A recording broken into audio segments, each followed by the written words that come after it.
नमस्कार मंडळी, स्वागत आहे आपलं घरगुती रेसिपी मराठीमध्ये। तर मंडळी, आपण कस्टर्डचे भरपूर पदार्थ बनवत असतो आणि त्यासाठी आपण कस्टर्ड पावडर बाजारातून विकत आणतो। आपल्याला माहिती नसते त्याची क्वालिटी काय आहे, कधी बनवलेली आहे, आपल्याला काहीच माहिती नसतं आणि आपण ती आणतो, बनवतो। आणि त्यापेक्षा जर आपण घरच्या घरी कस्टर्ड पावडर बनवली आणि त्यापासून वेगवेगळे पदार्थ आपण घरच्या घरी अगदी निश्चिंतपणे बनवू शकतो।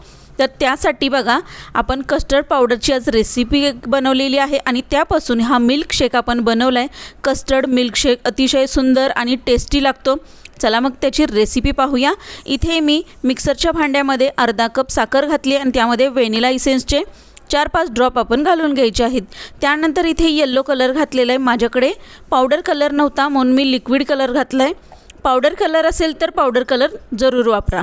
मस्तपैकी मिक्सरवर बारीक वाटून घेतलेला आहे। आता यामध्ये आपण मिल्क पावडर 1 चमचा आणि कॉर्नफ्लोअर 1 चमचा घालून घ्यायचा आहे आणि पुन्हा एकदा मिक्सरवर आपण वाटून घ्यायचे आणि मस्तपैकी आपली कस्टर्ड पावडर रेडी झाली आहे। तुम्ही म्हणाले याला येलो कलर का नाही आलेला, तर आपण लिक्विड कलर वापरला आहे ना, तो आपण जेव्हा दुधामध्ये कस्टर्ड पावडर घालू ना त्यावेळेस तो डार्क कलर येलो कलर दिसेल आणि जेव्हा पावडर कलर वापरेल ना आपण तेव्हा आपला हा कस्टर्ड पावडरसुद्धा येल्लो दिसली असती। तर मस्त असं आपला कस्टर्ड पावडर रेडी झाली आहे बघा, अतिशय सुंदर आणि घरच्या घरी साध्या सोप्या पद्धतीमध्ये जेव्हा हवी तेव्हा आपण बनवू शकतो। आता त्यापासून आपण ना मिल्कशेक कसं बनवायचं ते पाहूया। आता इथे मी 200 मिली दूध घेतलेलं आहे आणि ते चांगलं उकळवण्यासाठी मी ठेवलेलं आहे। पण पहिल्यांदा काय करते की त्यातलं मी अर्धी वाटी दूध बाहेर काढून घेणार आहे। दुसऱ्या वाटीमध्ये आपण अर्धी वाटी दूध काढून घ्यायचं आणि त्यामध्ये आपण आपली कस्टर्ड पावडर घालून घ्यायची आहे। 2 ते 3 चमचे आपण कस्टर्ड पावडर यामध्ये घालायची आणि छान असं मिक्स करून हे बाजूला आपण ठेवून द्यायचं आहे। आता बघा, हे जेव्हा आपण दुधामध्ये कस्टर्ड पावडर घालू त्यावेळेस आपला छान असा येल्लो कलर याला येतो। मगाशी मी म्हटल्याप्रमाणे आपण लिक्विड कलर वापरल्यामुळे ना त्या आपल्या पावडरला कलर येत नाही आणि बघा, आता दुधामध्ये घातल्यानंतर मस्त असा आपल्याला हवा असा कलर आलेला आहे। आता हे आपण बाजूला ठेवून द्यायचे आणि आधी छान असं दूध उकळवून घ्यायचं आहे। मस्तपैकी ना दुधाला चांगली उकळी आली पाहिजे। तर छान असं आपलं दूध गरम होतं आहे, थोडंसं सतत हलवत राहायचं साई वगैरे वरती येऊ नये म्हणून। आणि मस्तपैकी बघा उकळी आली आहे। आता आपण या स्टेजला ही कस्टर्ड पावडर जी आपण मिक्स केली होती ती यामध्ये घालून घ्यायची आहे आणि हे सिरप आपण घातल्यानंतर सतत थोडंसं हलवत राहायचं म्हणजे त्याच्या गाठी वगैरे होऊ नयेत आणि छान असं आपलं थोडंसं घट्ट होईल। किंवा अगदी तुम्हाला जास्त घट्ट हवं असेल ना तर तुम्ही जास्त पावडर वापरू शकताय दुधामध्ये।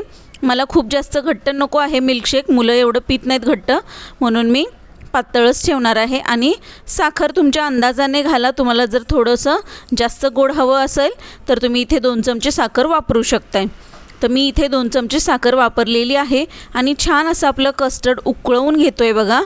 मस्तपैकी आपल्याला जितकं घट्ट हवं आहे तितकं आपण बनवू शकतो आणि छान असं बघा आपलं गॅस बंद करून घेतलेला आहे आणि हे तयार झालेलं आहे। आता याला छान थंड होऊ द्यायचं, नाहीतर मग काय करायचं की एका भांड्यामध्ये काढून घ्यायचं आणि फ्रीजमध्ये ठेवायचं। मग मी फ्रीजमध्ये याला ठेवलं होतं। आता आपण आपला जो ज्युसरचं भांडं आहे त्यामध्ये हे आपलं मिश्रण घालून घेऊया आणि त्यामध्ये बर्फ घालायचा म्हणजे खूप छान आणि थंडगार आपलं मिल्कशेक तयार होतं। थोडंसं मिक्सरवर फिरवल्यानंतर बघा, 1 नंबर असा आपला कस्टर्ड मिल्कशेक तयार झालेला आहे। आपण आता याला ग्लासमध्ये काढून घेऊया। जर तुम्हाला आवडत असेल तर तुम्ही यामध्ये ड्रायफ्रूटसुद्धा घालू शकताय किंवा असं वरून थोडेसे काजू बदाम घालू शकताय।